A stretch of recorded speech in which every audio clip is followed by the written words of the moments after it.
অবশেষে দীর্ঘদিনের আলোচিত নবম জাতীয় বেতন কাঠামো আগামী ১ জুলাই থেকে সরকারি চাকরিজীবীদের জন্য কার্যকর হতে যাচ্ছে।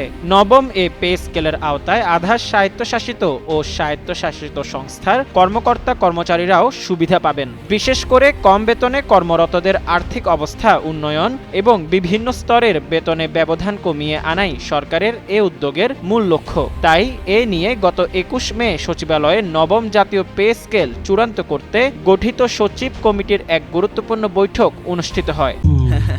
ঈদের খুশি হোক না আরো বেশি, আর খুশির আয়োজন মানেই চাষি সুগন্ধি চিনি গুঁড়া চাল। সংশ্লিষ্ট সূত্রগুলোর তথ্য অনুযায়ী প্রস্তাবিত বেতন কাঠামোয় উচ্চ পদস্থ কর্মকর্তাদের সরকারি সূত্রগুলোর তথ্য অনুযায়ী প্রস্তাবিত বেতন কাঠামোয় উচ্চ পদস্থ কর্মকর্তাদের তুলনায় নিম্ন স্তরের কর্মচারীদের বেতন বৃদ্ধি ও বাড়তি সুবিধা নিশ্চিত করার বিষয়টিকে বেশি গুরুত্ব দেওয়া হয়েছে।